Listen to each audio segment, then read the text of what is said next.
ফের পিছিয়ে গেল ইডির শিক্ষা দুর্নীতি মামলায় চার্জ গঠন। আগামীকাল এই মামলায় চার্জ গঠন হওয়ার সম্ভাবনা রয়েছে। মানিক, কুন্তল, তাপস, সুশীল মোহতা সহ 9 জন মামলা থেকে চেয়েছিলেন অব্যাহতি। চার্জ গঠনের আগে অব্যাহতি চাওয়ায় সেই আর্জির শুনানি হয় আজ দুপুরে। আপনাদের আরো একবার জানাবো, ইডির শিক্ষা দুর্নীতি মামলায় চার্জ গঠন ফের পিছিয়ে গেল। আজ চার্জ গঠন হওয়ার কথা থাকলেও তা হলো না। কিন্তু কি কারণে চার্জ গঠন পিছিয়ে গেল সরাসরি জানাবে আমাদের প্রতিনিধি প্রকাশ সিনহা। এই মুহূর্তে আমাদের সঙ্গে রয়েছে প্রকাশ।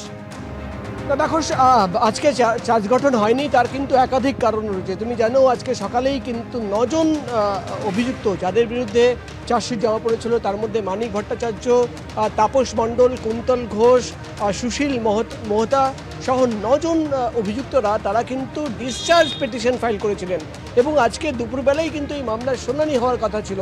আজকে 2টো নাগাদ যখন এই মামলার শুনানি শুরু হয়, তখন আমরা দেখি যে 54 জনের বিরুদ্ধে চার্জশিট জমা পড়েছে, তাদের মধ্যে বেশ কয়েকজন বিচারককে উদ্দেশ্য করে বলেন যে তাদের কাছে যে নথি জমা পড়েছে, অর্থাৎ ইডির তরফে যে নথি জমা দেওয়া হয়েছে ট্রায়াল শুরু করার জন্য বা চার্জ গঠনের জন্য, সেখানে কিন্তু সম্পূর্ণ ডকুমেন্ট নেই এবং যে ডকুমেন্ট রয়েছে সেখানেও কিন্তু দেখা যাচ্ছে যে ফের পিছিয়ে গেল ইডির শিক্ষা দুর্নীতি মামলায় চার্জ গঠন। আগামীকাল এই মামলার চার্জ গঠন হওয়ার সম্ভাবনা রয়েছে।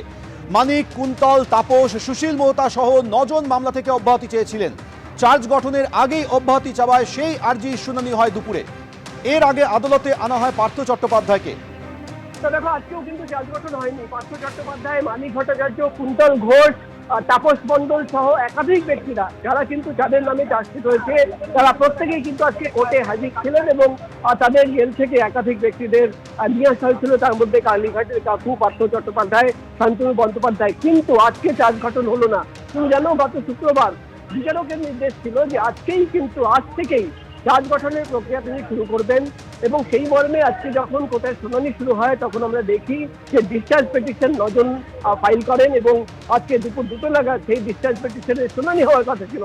কিন্তু আমরা দেখলাম যখন শুনানি শুরু হয়, একাধিক অভিযুক্তরা তারা কিন্তু বলতে শুরু করে যে তারা কিন্তু সম্পূর্ণ ডকুমেন্ট, অর্থাৎ ইডির তরফে যে প্রায় 30 থেকে 40 হাজার পাতার নথি প্রত্যেকটি জমা দেওয়া হয়েছে, সেখানে কিন্তু কমপ্লিট ডকুমেন্ট নেই এবং এই মর্মেই কিন্তু বিচারকের নির্দেশ আগামীকালের মধ্যে সম্পূর্ণ নথি জমা দিতে হবে এবং যে ডিসচার্জ পিটিশন কুন্তল ঘোষ, তাপস মণ্ডল, সুশীল মোহতা, মানিক ভট্টাচার্য সহ 9 জন করেছেন, সেই শুনানি আগামীকাল সকাল 11টা নাগাদ হবে এবং বিচারকের নির্দেশ যে আগামীকালই কিন্তু শুনানি শেষ করে আগামীকাল বিকেলবেলা তিনি কিন্তু সুপ্রিম কোর্টে একটা রিপোর্ট পাঠাবেন। অর্থাৎ এবার প্রশ্ন হচ্ছে যে সুপ্রিম কোর্টের নির্দেশ ছিল শীতের ছুটি ভ্যাকেশনের আগেই কিন্তু চার্জ গঠন করতে হবে এবং সেই শীতের ছুটির আগামীকাল হচ্ছে শেষ দিন।